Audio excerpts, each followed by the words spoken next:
बोलिए श्री सद्गुरु महाराज की जय। अखंड मंडलाकारं व्यापितं येन चराचरं तत्पदं दर्शितं येन तस्मै श्री गुरुवे नमः। वन्दो गुरुपदकंज कृपा सिंधु नररूप हरि महामोहतम पुंज जासु वचन रवि करनिकर। धन्य धन्य सतगुरु सुखद महिमा कहे न जाय। जो कुछ कहूँ तुम्हारी कृपा मोते कछु नो बसाय।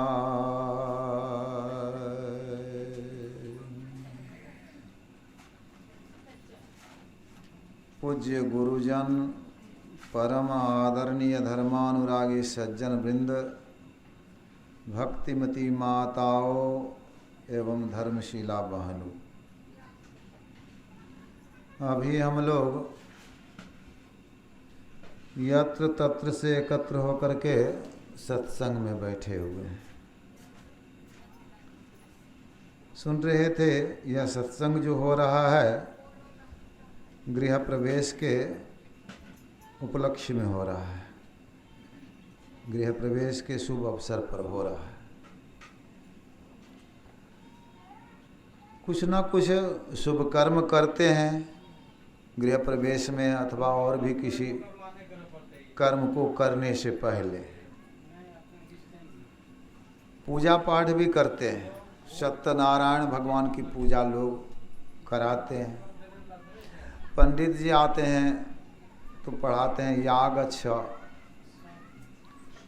यह तिष्ठ, यहाँ आइए यहाँ बैठिए, और फिर अंत में क्या कहते हैं गच्छ गच्छ चले जाइए। देवताओं को बुलाते हैं फिर कहते हैं चले जाइए। लेकिन सत्संग में गोस्वामी तुलसीदास जी कहते हैं विश्व उपकार हित व्यग्रचित सर्वदा त्यक्त मदमन्नुकृत पुण्य राशि जत्र तिष्ठन्ति तत्रैव अज सर्व हरि सहित गच्छन्ति क्षीराब्धिवासी। विश्व के उपकार के लिए जिनका चित्त हर समय व्यग्र है, ऐसे पुण्य राशि संत जहाँ रहते हैं, जहाँ जाते हैं, वहाँ पर ब्रह्मा विष्णु महेश सब देवियाँ, लक्ष्मी सरस्वती पार्वती दुर्गा काली और क्षीराब्धिवासी नारायण भगवान महाविष्णु, वो भी वहाँ पधारते हैं। ऐसा हमारी वाणी नहीं हो, तुलसीदास जी के हैं। तुलसीदास जी संत थे, संतों की वाणी अकाट्य होती है।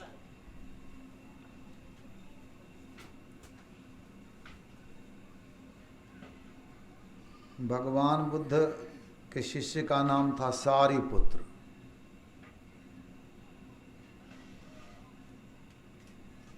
बहुत से शिष्य थे, एक शिष्य का नाम था सारिपुत्र। सारिपुत्र 7 भाई थे। ये तो साधु बन ही गए थे, सिद्धि प्राप्त हो गई, संत दर्जा को प्राप्त कर गए। गांव में गए, प्रवचन किया, उनसे छोटा भाई साधु बन गया। दोबारा गया तो उनसे छोटा भाई साधु बन गया। एवं प्रकार से 6 भाई साधु बन गया। माँ को हुआ कि सब साधु बन जाएगा तो वंश कैसे चलेगा। गृहस्थाश्रम में जो चिंता लोग करते हैं, तो इसको माया में ओझराना चाहिए। और माया में ओझराने का अर्थ है शादी विवाह करा दीजिए। तो शादी लगाई गई, बर बारात के साथ गया शादी करने के लिए। शादी हो गई अब चलने की बारी थी।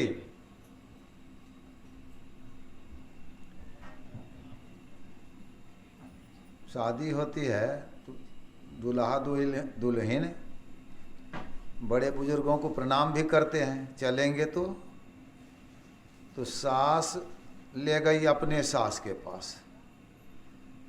सास की सास बहुत बूढ़ी थी, देखने में दांत टूट गया था, काली कलौटी,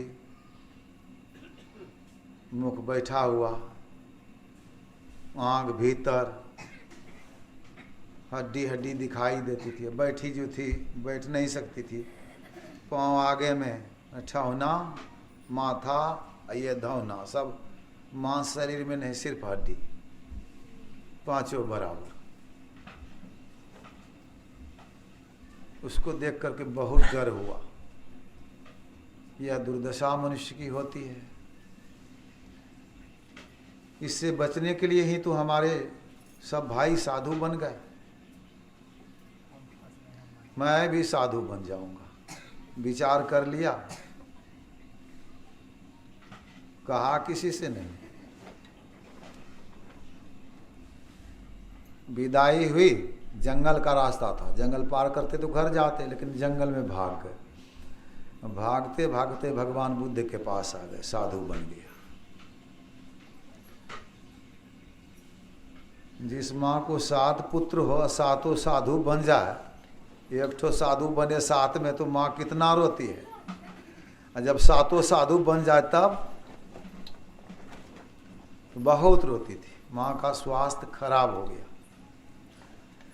सारिपुत्र ने योग बल से देखा, माँ 7वें दिन शरीर का त्याग कर देगी। संत मत को समझी नहीं है, ना दीक्षा ली है।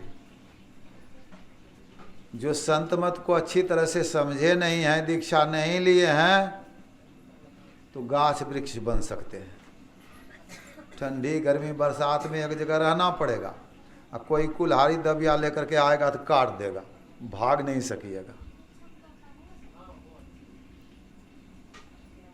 वो अंकुरज है, अंकुर से पैदा होता है। उस्मज गंदगी से, पसीने से, गर्मियों से पैदा लेता है। मच्छर है, खटमल है, चीलर है, माथे में ढीला होता है, नाली का कीड़ा, पखाने का कीड़ा, ये सब उस्मज है। लेकिन उससे थोड़ा ज्ञान, मच्छर को मारना चाहते हैं, भागता है ना। वृक्ष से तो बढ़िया है, वृक्ष तो भाग ही नहीं सकता।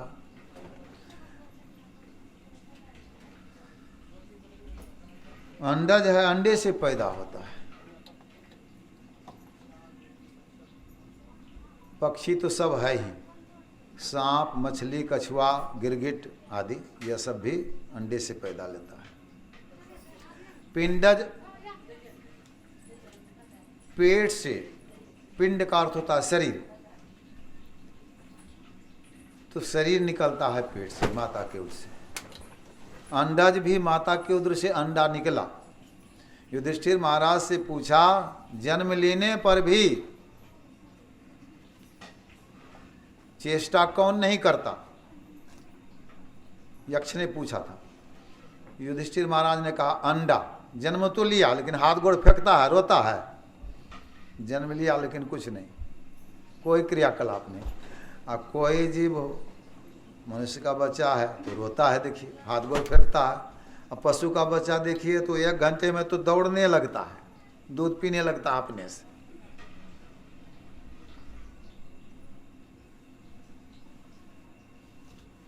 तो पिंडज पेट से जन्म ले लेता है। शरीर उसमें मांसाहारी है। पहले मांसाहारी जब जन्म लेता है, उसकी आंख बंद रहती है, वह जीभ से चाट करके पानी पीता है। उसके शरीर से गर्मियों में दौड़ने पर भी पसीना नहीं चलता। उसका नख दांत नुकीला होता है। मांस काटने के लिए हथियार नहीं चाहिए, पकाने के लिए आग नहीं चाहिए, स्वाद के लिए तेल मसाला नहीं चाहिए। दांत से काट लिया, खा लिया तो पचाने के लिए दारू नहीं पीना पड़ता है, कुत्ता, बिल्ली, बाघ, सिंह, सियार, चीता मांसाहारी जीव है। शाकाहारी का जन्म होता है।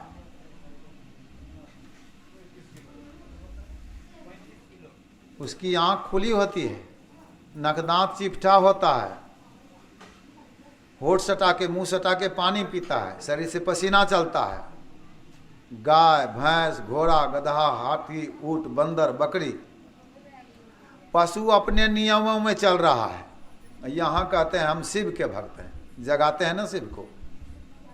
हम दुर्गा के भक्त हैं, हम गॉड के भक्त हैं, हम खुदा के भक्त हैं। इस संत मत को अच्छी तरह से समझे ही नहीं। पहले खान पान का सुधार हुआ ही नहीं, उस गॉड खुदा को प्राप्त कर लीजिएगा, शिव को प्राप्त कर लीजिएगा, दुर्गा को प्राप्त कर लीजिएगा। वो तो वही है, एक ही है। पानी, वाटर, जल, आब, नीर, चीज एक है ना, एक ही चीज है।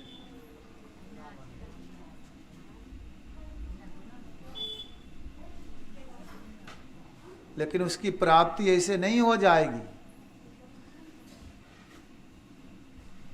तो जो नहीं खाने का वो खाते हैं, संत मत को नहीं समझे हैं। तो सोचा कि माँ को ज्ञान देना चाहिए। बहुतों को ज्ञान मैंने दिया, बहुतों को समझाया, बहुत संत मत के अनुयायी बन गए। संत मत कहने का मतलब सब संतों का जो मत है, इसमें बांटा हुआ नहीं है। सब संतों का जो मत है वही संत मत है। संत जो भी हो गए, महात्मा बुद्ध हो गए, महावीर हो गए, आदि संत, संत कबीर साहब, वो तो सुमेरु कहलाते हैं संतों में। साधारण बात नहीं है। तुलसीदास, सूरदास, नानक देव, 10 गुरु हो गए सिख पंथ में, सब संत हो गए। दादू दयाल दरिया साहब, हमारे बाबा देवी साहब, परमाराध्य महर्षि में ही परमहंस जी महाराज, जो भी संत हो गए, सब संतों का जो मत है वही संत मत है।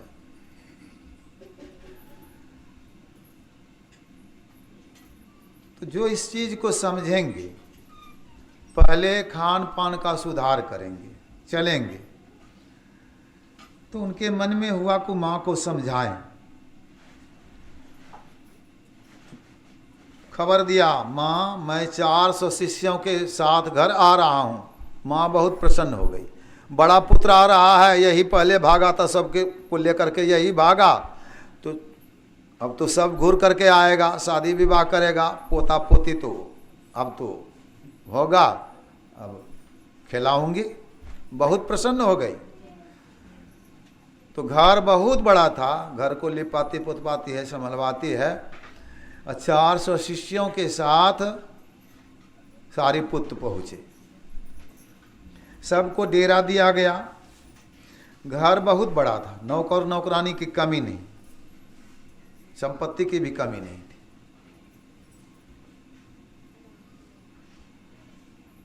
हम जाते हैं, एक नगरी बस्ती है रांची में, भीत बीच वाला इतना है, भीत का घर। एक तरफ सामने से 5 कोठली है, 1 2 3 4 5, एक रद्दा उधर है, 5 है, एक रद्दा इधर, 5 तिया 15 कोठली। अब बीच वाला घर एकदम अन्हार, अंधकार। तो सबसे अंधकार घर में दिया गया। अपने पुत्र को दिलवाती है। 1 2 3 4 5 दिन बीत गया। अब 1 2 ठो साधु आ जाए तो खिलाने पिलाने में, सेवा में परेशान रहते हैं लोग। जहाँ 400 साधु आया है, सेवा करवा रही है माँ, नौकर नौकरानी सबसे लगी है, यह करो वह करो। मिलने का फुर्सत नहीं हुआ 5 दिन बेटे से। 6ठे दिन सारी पुत्र के माथे में दर्द हो गया,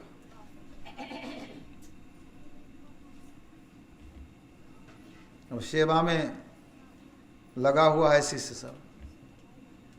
किसी ने माँ से कह दिया कि आपके पुत्र के माथे में दर्द हो गया है और दर्द घटता नहीं है, दवाई खिलाने पर लगाने पर भी तेल वगैरह घट नहीं रहा है। तो कहा 5 दिन नहीं मिल सकी हूँ, दर्द भी हो गया उनके माथे में, खबर दे दूँ मैं आ रही हूँ मिलने के लिए। तो खबर दिया माँ आ रही मिलने के लिए। तो सबको कहा कोठली खाली कर, कोठली खाली कर दिया।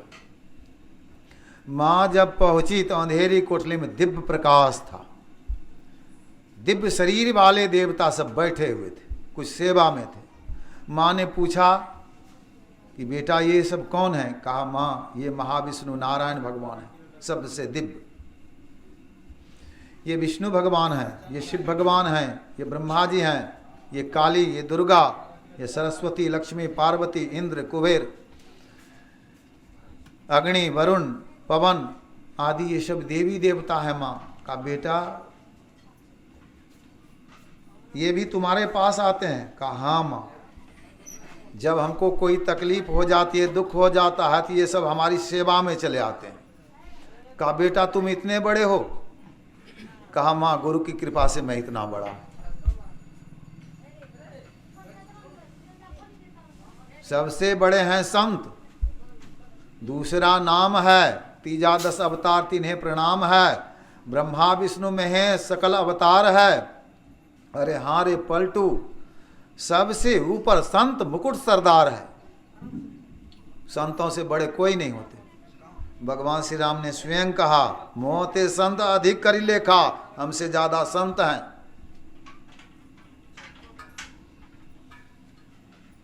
तो संतों के समीप जाना चाहिए।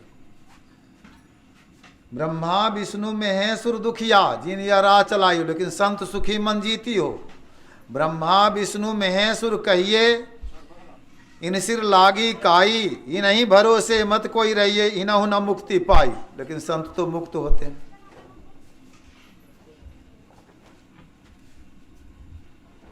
संत कबीर साहब की वाणी है जो कहे, संत कबीर साहब कहते हैं देवता पितर भूया भवानी, यह मार्ग 84 चलन की, करो जतन सखी साईं मिलन की।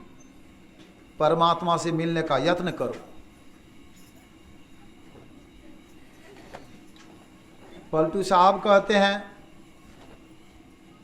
भैरो दुर्गा से बानी के नरक पठावा। जो भैरो की पूजा करने में, दुर्गा की पूजा, शिव की पूजा करने में रहेंगे, नरक में जाना पड़ेगा उन्हें। संत चरण को छोड़ के पूजत भूत बैताल, पूजत भूत बैताल मुँह पर भूते हो। उसी पद में कहें भैरो दुर्गा शिव बानी के नरक पठावा। संत कोई जीव नहीं होते। भगवान शिव कहते हैं जानहु संत अनंत समानहु, परमात्मा के बराबर हैं। तो संतों के समीप जाना चाहिए। भगवान शिव कहते हैं गिरिजा संत समागम समन लाभ कछुआन। खेती करते हैं, व्यापार करते हैं, नौकरी करते हैं, जो भी काम करते हैं लाभ के लिए करते हैं। भगवान शिव कहते हैं संतों के समागम के ऐसा लाभ नहीं है। अगर शिव का समागम हो जाए तब लाभ होगा कि नहीं? लाभ तो होगा, लेकिन संतों के समागम के ऐसा नहीं। दुर्गा का समागम हो जाए तब फिर भी वैसा नहीं होगा। किसी का समागम हो जाए वैसा लाभ नहीं होगा जितना कि संतों के समागम से।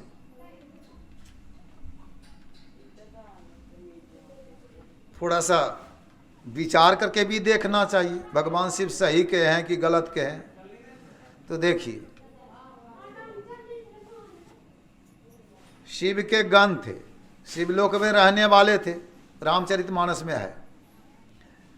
नारद बाबा ने विश्व मोहिनी को देखा तो उनके मन में हुई कि शादी करेंगे विश्व मोहिनी से, लेकिन मेरा चेहरा तो ठीक है नहीं, सुंदर नहीं है, विष्णु भगवान से सुंदरता मांग लें। तो गए विष्णु भगवान के पास। भगवान ने कहा कि हर तरह से मैं आपका जिसमें आपका भला होगा मैं वही करूंगा। तो शरीर तो दिया, अपना दे दिया, अपने ऐसा बना दिया, अब मुख बना दिया बंदर का। और राजकुमारी देखती थी, इधर से उधर चली जाती थी। नारद बाबा उधरे जाके बैठते थे जिधर राजकुमारी जाती थी। और शिव के 2 गण थे, उसमें वो हंसते थे, कूट करते थे, दिलगी करते थे। जब भगवान आए राजकुमार के रूप में और जयमाल उन्हीं को दे दिया और ले गए विश्व मोहिनी को, तो नारद बाबा बहुत व्याकुल हो गए। तो शिव के गणों ने कहा अपना मुंह तो देखिए, चेहरा जा करके देखा, जैसे देखा, मुंह ऐसे थोड़े देखते हैं, ऐसे सबको देखते हैं। अपना मुंह ऐना लीजिएगा या पानी थाली में लीजिएगा तब ना देखिएगा। तो देखा तो बहुत क्रोध हुआ, का तुम दिलगी करता था, देख करके हंसता था हमको, जाओ राक्षस हो जाओ। साप दिया, अब भगवान विष्णु को भी साप दे दिया। मैं पत्नी के वियोग में व्याकुल था, आप शादी नहीं करने दिए, आप भी व्याकुल होएंगे।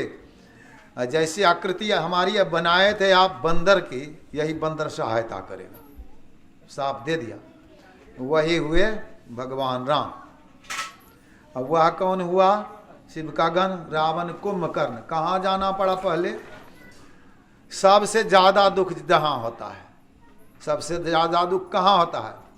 अभी यहाँ आपको मुख नीचे करके पांव ऊपर करके शीर्षासन कितना देर कर सकते हैं बताइए? 2, 4, 10 मिनट, 1 घंटा करिएगा, कितना करिएगा? वहाँ तो 9-10 महीना माता के उदर में, मुख नीचे पांव ऊपर, जेर से बंधा हुआ, मुख नाक के नजदीक पखाना पेशाब की थैली, दुर्गंधी, वह भी गरम, उसमें कीड़े भी काटते हैं। तो कितना दुख होता है माता के उदर में। वहां जाना पड़ा। मनुष्य का शरीर मिलता तो भक्ति भी करता। रावण ने कहा होई भजन नहीं तामस दया, तामसी शरीर से भजन नहीं होगा।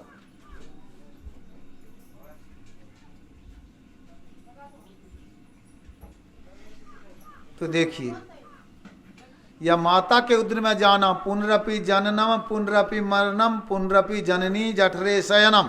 माता के उदर में जाना, जन्म लेना, रोग बुढ़ापा का दुख भोगना, फिर मृत्यु का दुख भोगना, यह तो लगा ही रह जाता है। शिव के गणों को लगा। पार्वती की सहेली थी चित्रलेखा। भगवान शिव पार्वती के साथ में द्वैत क्रीड़ा कर रहे थे। द्वैत क्रीड़ा का अर्थ होता है पासा, जुआ खेलना। निंदा किया चित्रलेखा ने, कहा भगवान भगवती होकर के यह करेंगे तो संसारिक लोग क्या करेंगे? पार्वती को क्रोध हो गया, शाप दे दिया, जाओ राक्षसनी बन जाओ। वह गिरी। उषा थी बानासुर की बेटी, और उसकी सहेली कौन थी? चित्रलेखा। देखिए तो कहाँ शिवलोक में रहने वाली राक्षसनी बनी, दुर्गा का संग हुआ। पार्वती कहिए या दुर्गा कहिए, गिरिजा का अर्थ क्या होता है? गिरि मतलब पहाड़, हिमालय पर्वत की पुत्री है पार्वती, इसलिए गिरिजा नाम पड़ा। दुर्गा सप्तशती को पढ़िए, 109 नाम है दुर्गा का। 109 नामों में सबसे पहला नाम क्या? प्रथम शैलपुत्री चो। तो बात तो वही हुई, शैलपुत्री कहिए कि गिरिजा कहिए। शैल मतलब भी पहाड़, गिरि मतलब भी पहाड़। तो बंद करिए, तो बंद करवाए, उसको बंद करिए, उसको वहां बंद है जी।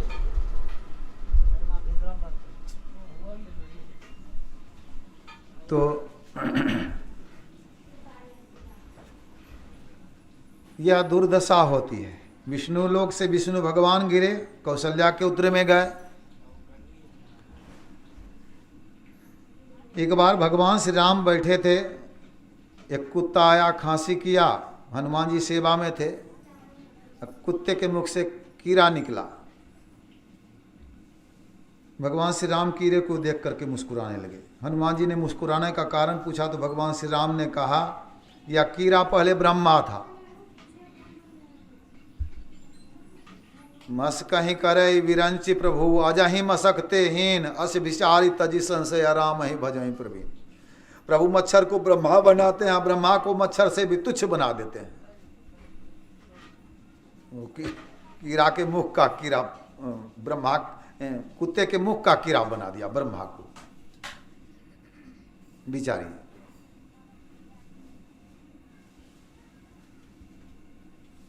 यह सब होते रहता है। बैकुंठ में जय विजय को साप दे दिया सनत कुमार ने 3 जन्म के लिए। तो हिरणाक्षरण्यकशिपु, रावण, कुंभकर्ण, शिशुपाल, दंड वक्र। देखिए माता के उदर में तो आना ही पड़ा।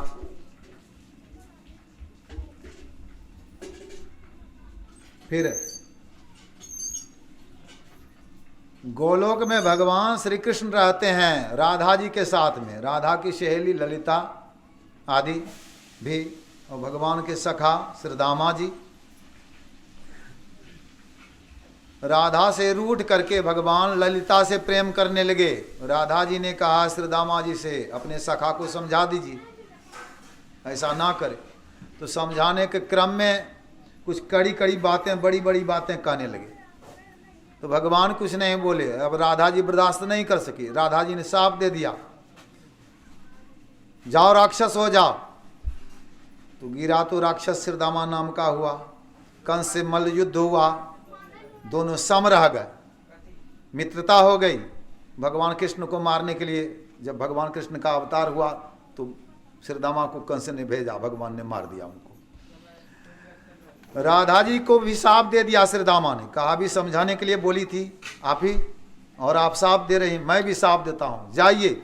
अभी तो वियोग कम ना हुआ है कृष्ण से, मृत्युलोक में जन्म लीजिए, 100 वर्ष तक वियोग होगा। राधा बरसाने में वृषभान के यहां जन्मी, बचपन में संजोग हुआ, बाद में 100 वर्ष तक वियोग हुआ। आज तो राधे राधे टीवी पर प्रचार होता है, और राधे की दुर्दशा तो अपने हुई।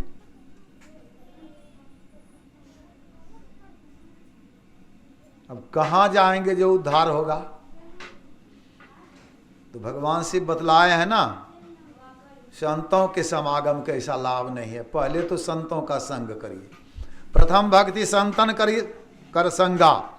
भक्ति करनी है तो संतों का संग करिए। संत जो बतलाएं वह करिए, मनमानी नहीं। मनमानी करिएगा भक्ति नहीं होगी।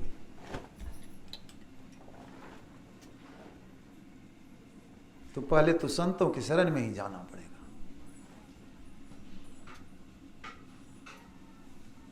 संत कबीर साहब तो रोने लगे, बैकुंठ नहीं जाना चाहते हैं। राम बुलावा भेजिया दिया कबीरा रोय, जो सुख साधु संग में सो बैकुंठ ना हो। बैकुंठ में वह सुख नहीं है। अब साधु के संग में कौन सा सुख है? संत सुंदरदास जी भी यही कहते हैं, तात मिले पुनि मात मिले, पिता मिल जाए, माँ मिल जाए, सुत भ्रात मिले, पुत्र मिल जाए, भाई मिल जाए, सुत भ्रात मिले, युवती सुखदाई, सुख देने वाली युवती स्त्री मिल जाए, राज मिले, गजबाज मिले, यहाँ का राजा बन जाइए, हाथी घोड़ा मिल जाए, सब साज मिले, मन वांछित पाई, सारा सामान मन के मुताबिक मिल जाए, लोक मिले, पृथ्वी भर का राजा बन जाइए। लेकिन अभी जो बाढ़ आई है, पूरन बाबू भाग करके यहाँ आए हैं। किसी राजा को हिम्मत है इस बाढ़ को हटा दे? आग लग गई, पृथ्वी डोल गई, पृथ्वी भर का राजा है, क्या रोक सकता है क्या? यह सब देवताओं के अधीन में है। इंद्र को शक्ति है तो सुरलोक मिले, इंद्र बन जाइए। इंद्र भी ब्रह्मा जी के अधीन में है। विधि लोक मिले, ब्रह्मा बन जाइए। अब ब्रह्मा विष्णु के अधीन में है। बैकुंठों जाई, सुंदर और मिले सब ही सुख, संत समागम दुर्लभ भाई। सारा सुख मिलेगा लेकिन संतों का समागम दुर्लभ है। श्रुतधारा हो लक्ष्मी, पापी के भी हो, पापी के घर में भी संपत्ति देखी जाती है, पुत्र देखा जाता है, पत्नी देखी जाती है, लेकिन संत समागम, हरि कथा तुलसी दुर्लभ दो। संतों का समागम, हरि की कथा तुलसीदास जी कहते हैं यही दुर्लभ है।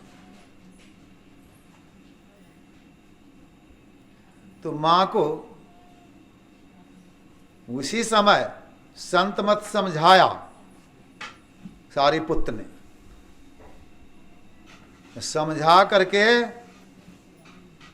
कहा बेटा हमको भी दीक्षा दो। दीक्षा भी दिया और 7वें दिन, 6ठे दिन समझाया, संत मत दीक्षा दिया, और 7वें दिन मां ने शरीर का त्याग कर दिया। वो तो निश्चित समय था। तो समय निश्चित होता है। संत मत को समझ करके दीक्षा लेंगे, मनुष्य का शरीर पवित्र श्रीमान कुल में जन्म होगा। पहले जाएंगे, भगवान श्री कृष्ण के स्वर्ग में जाकर के विशाल सुख को भोगेंगे। वहां से जब जन्म होगा, गाछ वृक्ष कीड़ा फतिंगा पशु पक्षी नहीं बनेंगे, मनुष्य का शरीर मिलेगा पवित्र घर में, जहां मांस मछली नहीं खाते हैं, दादा नहीं खाते हैं, दादा दादी पिता माँ कोई नहीं खा रहे हैं, पवित्र कुल में जन्म लेंगे और संपत्ति की कमी नहीं होगी, श्रीमान कुल में जन्म लेंगे। बहुत वैराग्यवान रहेंगे तो जोगी के कुल में जन्म लेंगे। बार बार यह संस्कार लगा रहेगा। देखिए हमारे बहुत सत्संगी बने हैं, अब पीछे बने हैं सत्संगी, पहले चल रहा है तो चल ये रहा है, चल रहा है, आदत पहले ना लग गई है। तो आदत जो पहले लग गई है सत्संगी, यद्यपि मना है तमाकू, कबीर साहब कहे हैं भांग तमाकू छूथरा अफयू और शराब का कबीर इनको तजय तब पावे दीदार। छूथरा का अर्थ होता है छूतहर। मिट्टी के बर्तन में पहले भोजन बनाते थे, कुत्ता छू देता था, छूतहर हो गया, फेंको उधर। मिट्टी का बर्तन तो फेंक देते थे, वो तो छुआ है कुत्ते ने, मुख से छुआ है। और भांग तमाकू का गाछ है, उस पर पंडार करता है कुत्ता। कैसे करता है देखबे कि यह पंडार है, पैर उठा के, और उसको खाने में लज्जा नहीं आती। क्या कहिएगा, खाने पीने का कोई ठिकाना नहीं। तनिक भी विचार नहीं करते हैं कि पाप है कि पुण्य है। तो संतों का समागम करेंगे। गुरु महाराज के हैं खान पान को प्रथम समारो तब रस सब अवगुण मारो। पहले खान पान का तो सुधार करिए, तब भक्ति करने के लिए लगिए। भक्ति करेंगे जिनकी, उनके स्वरूप का भी ज्ञान होना चाहिए। संतों का समाज आनंद और कल्याण का जड़ है। अभी पाठ में सुने ना, बुद्ध मंगलमय संत समाजू, जो जग जंगम तीर्थ राजू, जो चलता फिरता तीर्थराज है। तीर्थराज प्रयाग, प्रयाग में गंगा जमुना सरस्वती मिली है। वहाँ जो जाते हैं देखते हैं गंगा जमुना तो मिली है, सरस्वती कहाँ है? तो वहाँ के लोगों से पूछते हैं ना, वो कहते हैं अंदर अंदर बहती है, अंतर सलीला है। वहाँ स्नान करने से लोग कहते हैं पापों का नाश होता है। मैं यह नहीं कहता कि कुछ पाप नहीं घटता, क्यों कहावत है गंगा पापं, लेकिन कोई कहे कि पूरा पाप घट जाता है, नाश हो जाता है, तो सबसे पहले मछली का उद्धार होना चाहिए। सांप कछुआ बेंग, उसका उद्धार होना चाहिए। जलचर जीवों का 9 लाख सब जलचर जानू, 9 लाख जीवों का उद्धार होना चाहिए। ऐसा नहीं होता है। वह तो जल त्रिवेणी है। कितना लोग गए हैं वहां स्नान करने के लिए बताइए तो? जितना लोग बैठे हैं इसमें, कोई गए होंगे। जाने में समय लगेगा,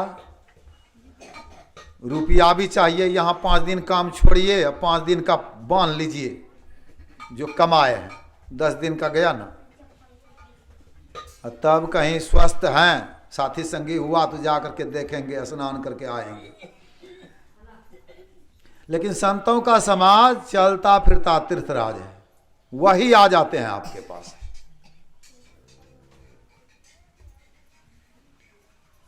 तो कहा यहां संतों का समाज चलता फिरता तीर्थराज कैसे हुआ? गंगा की धारा क्या है? कहा राम भक्ति जहां सुरसरी धारा, राम की भक्ति गंगा जी की धारा है। राम की भक्ति गंगा जी की धारा है। तुलसीदास जी के इष्ट कौन है? भगवान राम। तो उन्होंने कहा राम की भक्ति गंगा जी की धारा है। राम कहने से अगर हम कहें मुरली वाले थे, मानेंगे आप लोग कि राम मुरली वाले थे? एक चित्र बनता है ना, चित्र बन गया कि वो धनुष तीर वाले थे राम, और कृष्ण कहने से मुरली वाले थे, शिव कहने से डमरू त्रिशूल वाले, और दुर्गा शेर की सवारी पर, काली जीव वाली, गणेश सूर वाला। तो यह चित्र बनता है। तुलसीदास जी ने कहा राम भक्ति जहां सुरसरी धारा। सूरदास जी थे, कृष्ण के भक्त थे, मीराबाई। तो कृष्ण भक्ति जहां सुरसरी धारा। गंगा जी को देखे हैं ना, गंगा जी गए हैं स्नान करने के लिए माघी पूर्णिमा की नहीं, तो गंगा जी देखते हैं तो राम को देखते हैं, कृष्ण को देखते हैं, शिव को देखते हैं। विद्यापति होते तो कहते शिव भक्ति जहां सुरसरी धारा, राम कृष्ण परमहंस होते तो कह देते काली भक्ति जहां सुरसरी धारा। नानक देव कबीर साहब गुरु भक्ति जहां सुरसरी धारा। गुरु महाराज तो कह ही दिए, मैं ही को आन नहीं सूझा, फकत गुरु ही आधारा है। फकत समझते हैं ना, फकत चना की सत्तू बनाए फकत है, खाली चना जो मिला दिया तो फकत थोड़े रहा, मतलब मिलावट नहीं, एक की भक्ति। तुलसीदास जी राम के भक्त थे तो सूरदास जी कृष्ण के भक्त थे। विद्यापति शिव के भक्त थे तो रामकृष्ण काली के भक्त थे। गुरु महाराज कबीर साहब नानक देव गुरु के भक्त थे। सगुण साकार रूप में एक रूप को ले लिए, अब आगे बढ़ना है। सरसई ब्रह्म विचार प्रचारा। सरस्वती की धारा क्या है? का ब्रह्म का विचार और प्रचार। अब ब्रह्म कैसे हैं निरूपण करके बताइए कि ब्रह्म कैसे हैं। क्या वे मुरली वाले हैं? क्या वे तीर धनुष वाले हैं? क्या डमरू त्रिशूल वाले हैं? क्या शेर की सवारी पर हैं कि जीभ वाली? कौन है ब्रह्म? तो ब्रह्म का तो शरीर होता ही नहीं। पश्चात ब्रह्म, पृष्ठात ब्रह्म, दक्षिणश्च उत्तरेण, अधश्च ऊर्ध्वं, अधश्च ऊर्ध्वं, प्रस्थम ब्रह्म है वेद ममृतम। वह ब्रह्म आगे पीछे दाएं बाएं, ऊंचे नीचे सब जगह। कवि साहब कहते हैं स्वरूप अखंडित व्यापी चैतनस चैतन। उनका स्वरूप अखंडित है, वो चेतन को भी चेतना प्रदान करने वाले हैं। ऊंचे नीचे आगे पीछे दाहिन बाएं अनंत, बढ़ाते बड़ा, सबसे बड़ा। तुलसीदास जी ने कहा नव शतकोटि अमित अवकाशा। हम लोगों का घर पृथ्वी पर है, देश विदेश सब पृथ्वी पर है, नदियां पहाड़ समुद्र पृथ्वी पर है। पृथ्वी आकाश में लटकी हुई है, सूर्य से 15 लाख गुना छोटी है। वैसे तो वैज्ञानिक कहते हैं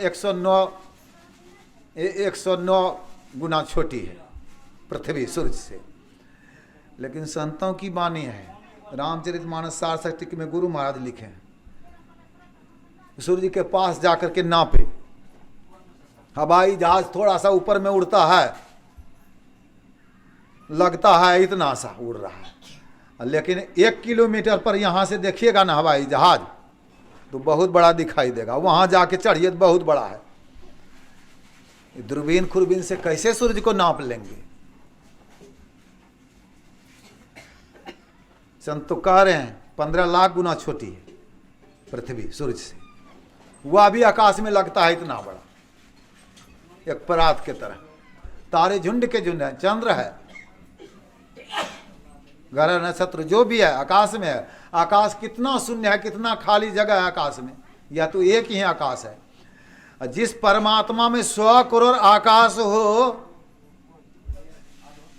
व्योम को व्योम, संत सुंदरदास जी ने कहा आकाश को भी अवकाश देने वाले, आदि न अंत सो मध्य कहाँ है, जिसका आदि शुरू नहीं है, बीच नहीं है, अंत नहीं है, को परिमाण करे परिपूर्ण, द्वैत अद्वैत कछु न जहाँ है, वहाँ मत मतांतर कुछ नहीं है। द्वैत मत, अद्वैत मत, त्रैत मत, विशिष्टाद्वैत, शुद्धाद्वैत, त्रैत कुछ नहीं है वहाँ।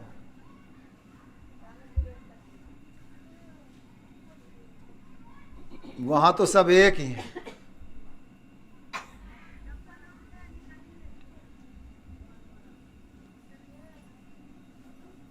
तो तुलसीदास जी या कोई संत कहते हैं वो ऐसे हैं। तुलसीदास जी कहते हैं प्रकृति पार प्रभु सब उर्वासी, प्रकृति को भर करके, प्रकृति के पार में प्रभु की मौज से ये प्रकृति द्वारा उत्पत्ति लय हो गए। प्रभु की मौज से, प्रभु की मौज से प्रकृति बनती है, बिगड़ती है। ये अजन्मा नहीं है, ये अनाद्या स्वयं है, हरगिज ना कहना चाहिए। गुरु महाराज के प्रभु की मौज से। हाँ, प्रकृति बनने से पहले कुछ नहीं बना, ना ब्रह्मा ना विष्णु ना शिव, पहले प्रकृति बनी है प्रभु की मौज से, तब कुछ बना है। प्रभु की मौज हुई, शब्द हुआ, चेतन प्रकृति बनी, चेतन प्रकृति से जड़ प्रकृति बनी, और जड़ प्रकृति से बुद्धि बनी, बुद्धि से अहंकार बना, अहंकार से तीन गुण पैदा हुआ, 3 गुण से 10 इंद्रियां बनी तमोगुण से, और रजोगुण से बीच में आकर के आपकी तरह प्रणाम करे तो कितना अच्छा लगेगा माता जी।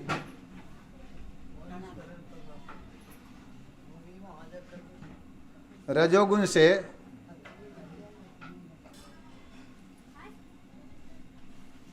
सतोगुण से यह भी बना है। देवता और मन यह जो है सतोगुण से, रजोगुण से 10 इंद्रियां, भूत आदि या पंचभूत महाभूत, मिट्टी जल अग्नि वायु आकाश, या तमोगुण से। कहने में थोड़ा अंतर हो रहा था। तो यह सब बना है, तीनों गुण से बना। संत सुंदरदास जी की वाणी में है, सत्संग युग में है। तो अहंकार से मन भी बना है, उसी से अहंकार से। अब मन के बाद ही इंद्रियां सब यह सब बनी है। तो जरा विचार करके देखिए परमात्मा कहाँ है, संसार इधर कैसे बना। तो परमात्मा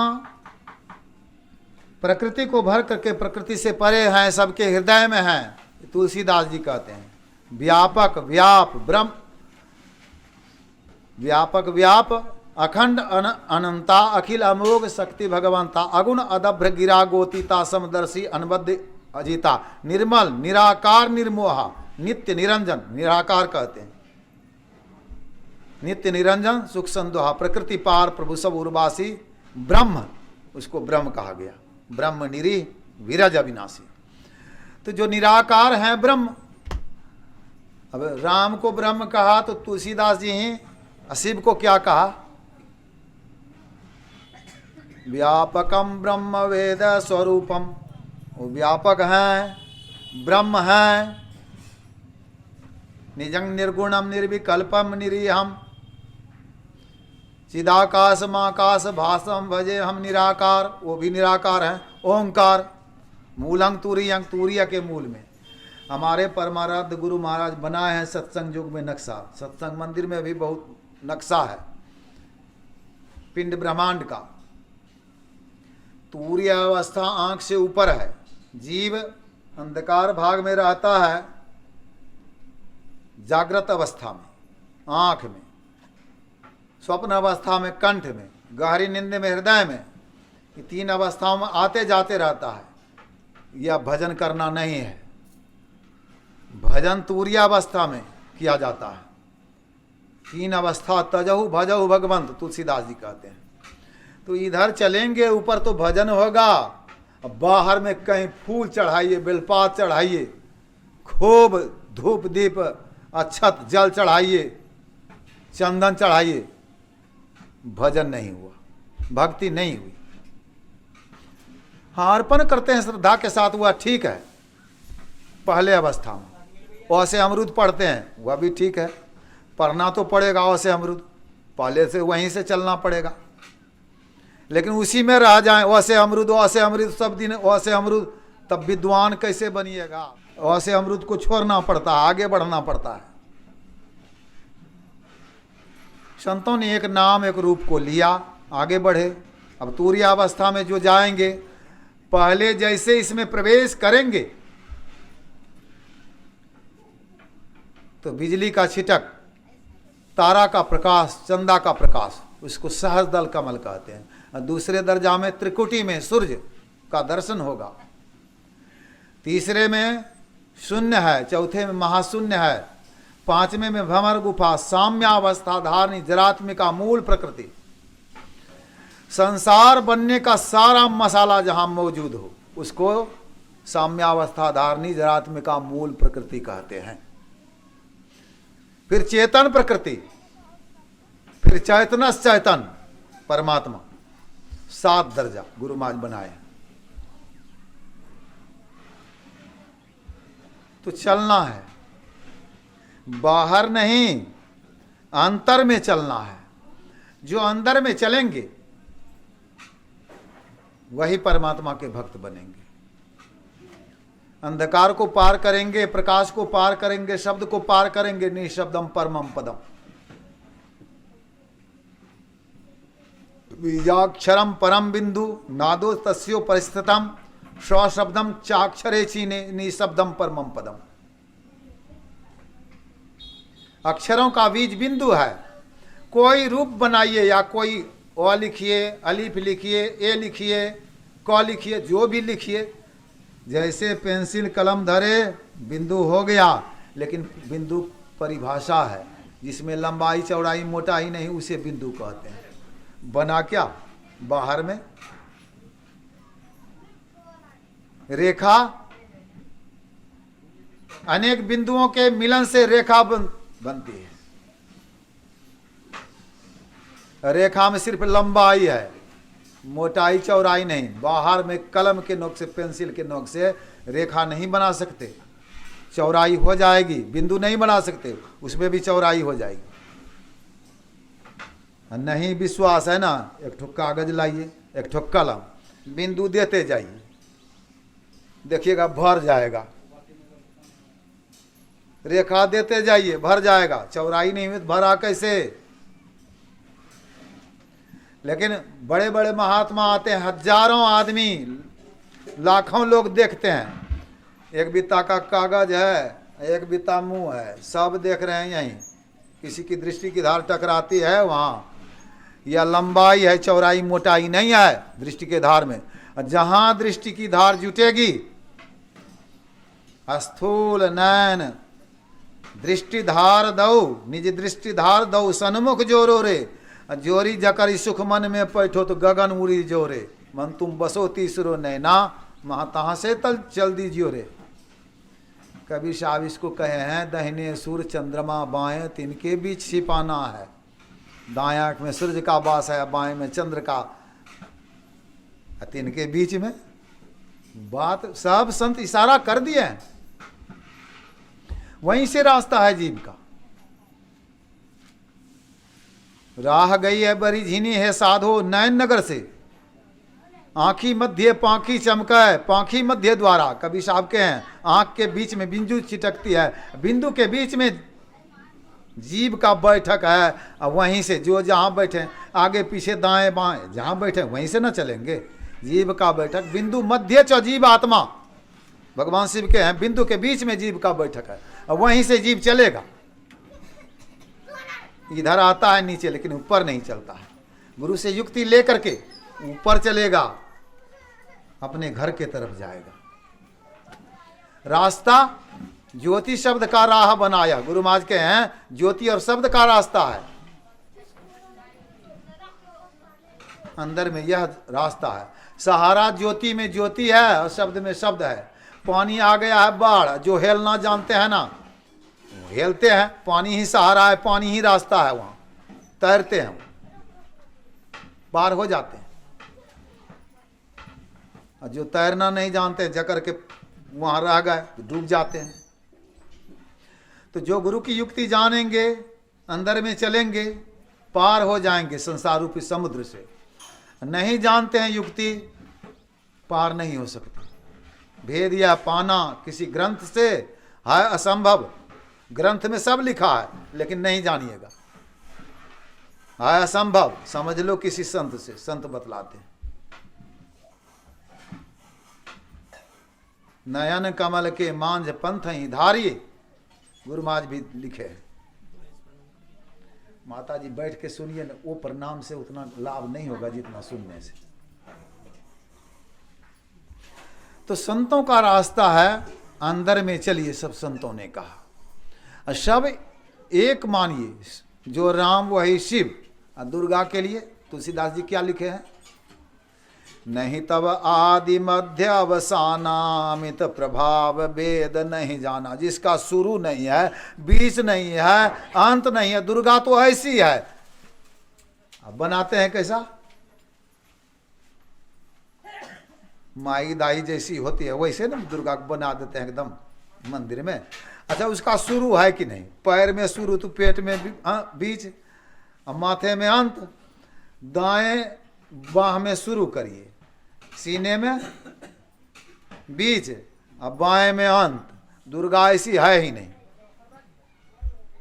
निराकार है। नहीं तब आदि मध्य अवसानामित प्रभाव वेद नहीं जाना। गणेश जी किसका पुत्र है? कोई बताइएगा, जो जानते हैं बताइए, गणेश जी किसका पुत्र है? नहीं गाते हैं। गणेश की मम्मी तनित भंगिया पिलायदा, कौन मम्मी है उनकी? पार्वती। पिता महादेव। गाते भी हैं, माता तो हर पार्वती पिता महादेवा। हम कहते हैं कि शादी से पहले जन्म हो गया गणेश जी का। माता पिता की शादी नहीं हुई, जन्म हो गया पुत्र का, क्या कहिएगा? क्या कहिएगा? बेविचारनी है। शादी हो रही है गणेश इनकी, पार्वती मैया की और भगवान शिव की। उसी समय गणेश जी की पूजा की है। मुनि अनुशासन गणपति ही पूजे शंभु भवानी।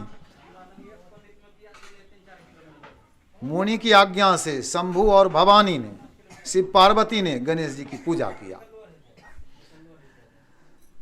कोई सुनी संशय करे जिमी सुर अनादि जिय जान। संशय नहीं करिए सुन करके, वो अनादि सुर है, कभी जिसका जन्म नहीं हुआ, जिसका शुरू है ही नहीं।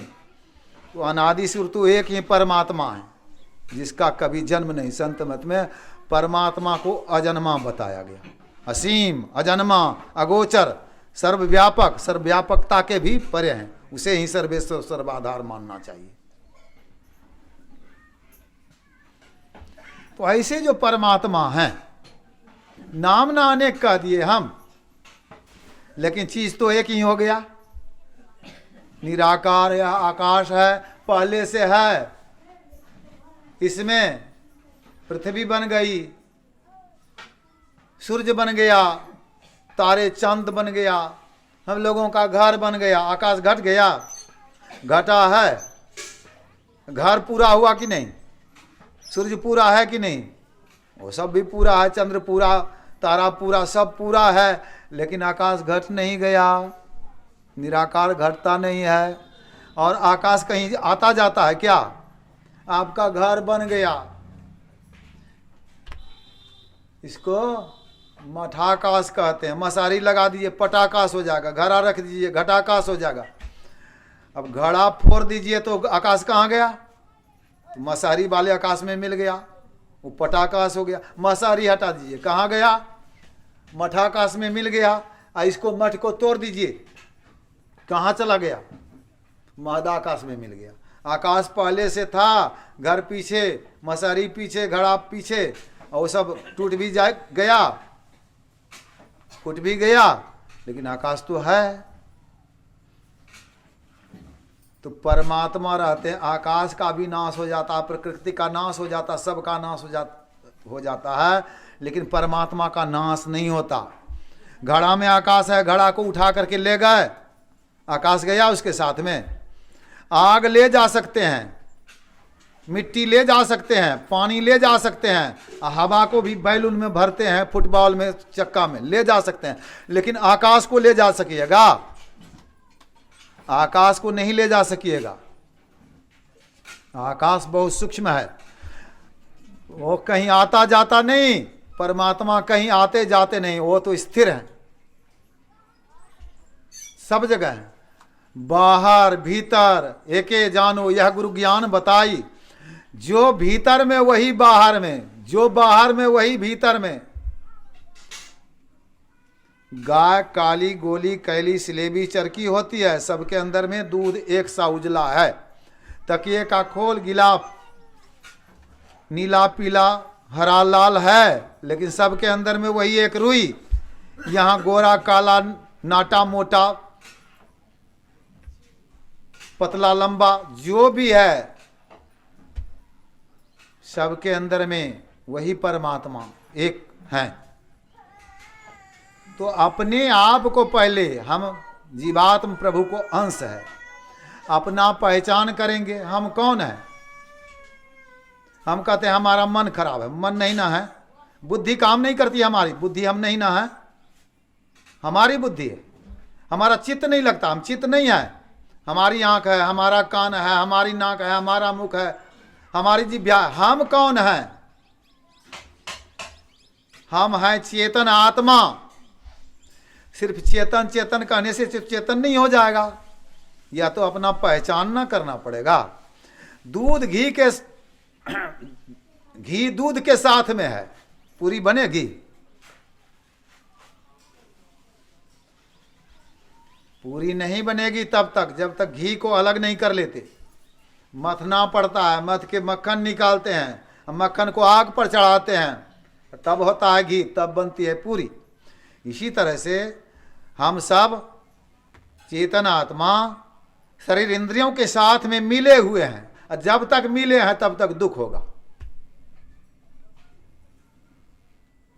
ईश्वर अंश जीव अविनाशी, चेतन अमल सह सुख राशि, सो माया बस भय गुसाई, बंधे किर मड़कर की नाई।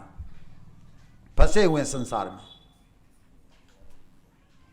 सुनहु तात यह अकथ कहानी, समझत बने न जाए बखानी। समझना कठिन है इन बातों को कि हम परमात्मा का अंश हैं। जैसे परमात्मा है, लोटा का जल हो, कुएं का जल हो, नदी का जल हो, समुद्र का जल, जल तो जल ही है। हम उस परमात्मा का अंश हैं तो परमात्मा के समान हैं। शरीर इंद्रियों से अपने आप को छुड़ा लें, या कैसे होगा? संत कबीर साहब कहते हैं, ना जोगी जोग से ध्यावै, ना तपसी देह जरबावै, सहज में ध्यान से पावै, सुरति का खेल जही आवै। जिमें दूध के मथन से निकसत है घी जतन से, तिमी ध्यान के लगन से पर ब्रह्म ले निहारा। ध्यान करना पड़ेगा। हम अंदर में है ना, अंदर में परमात्मा भी है। अपना पहचान नहीं तो परमात्मा का पहचान नहीं। सोए हैं, सपना देख रहे हैं, पानी में डूब रहे हैं। कौन डूब रहा है पानी में? शरीर तो यहाँ पड़ा हुआ है पलंग पर, शरीर पड़ा हुआ खाट पर, शरीर पड़ा हुआ चौकी पर। डूब कौन रहा है? बच्चा बगल में है, सपने में नारी को ब्रह्म भयो, बालक कहीं हेरायो, और वहीं सोया है। भ्रम हो गया, सपना देखती है बउआ डूब गए, रोने लगती है, कभी चिल्लाने, लोग जगा देते हैं, काहे रो रही क्या, बउआ डूब गए पानी में, हेरा गए बउआ, नहीं बउआ तो यही है, नहीं है ना। इस सपने में कंठ में ना आते हैं, शरीर का ज्ञान नहीं रहता है तो संसार का ज्ञान नहीं रहता, वस्तु व्यक्ति का ज्ञान नहीं रहता है।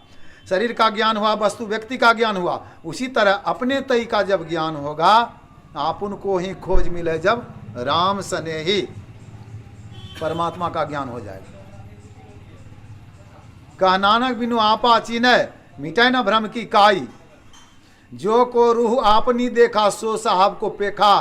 कहे कबीर स्वरूप हमारा साहब को दिल देखा, अपने स्वरूप से साहब को देखेंगे परमात्मा को, और परमात्मा में जाकर के मिलेंगे, परम कल्याण हो जाएगा, मुक्ति हो जाएगी।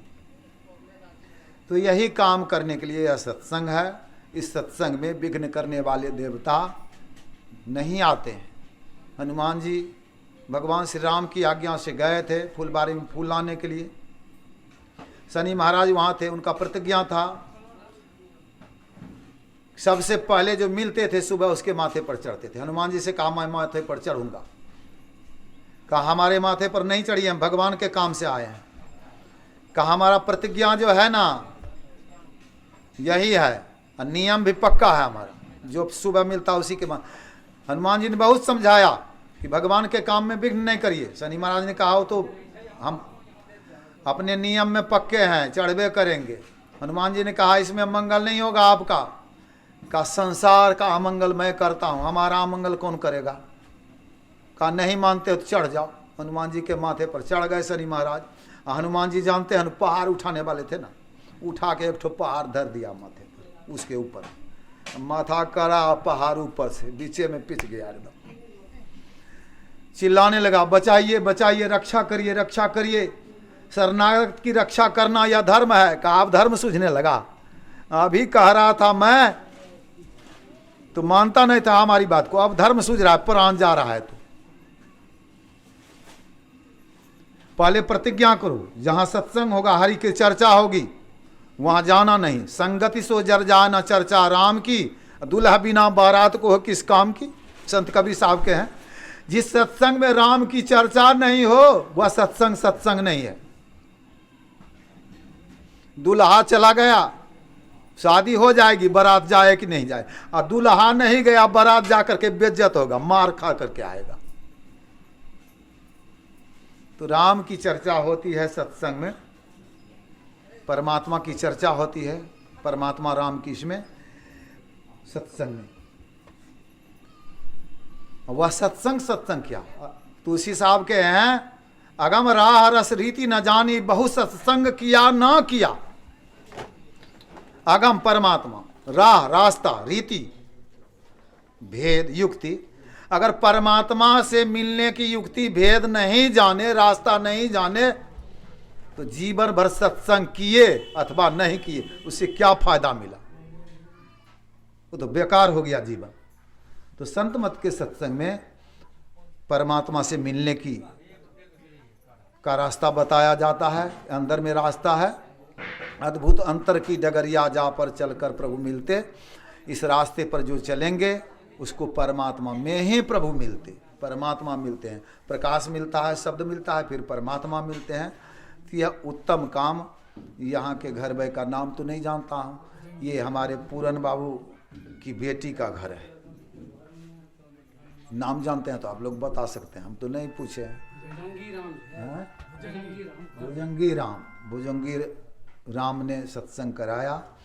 हमारे पूरन बाबू हमसे बोले थे, तो पूरन बाबू तो बराबर कराते ही रहते हैं, साल में एक बार दो बार तो हम आते ही रहते हैं इनके यहाँ। आज से नहीं, बहुत दिनों से। हम तो टीकापट्टी में 91 ईस्वी में रहने लगे थे, अब 92 से तो क्षेत्र में हमारा हो गया इधर उधर प्रचार।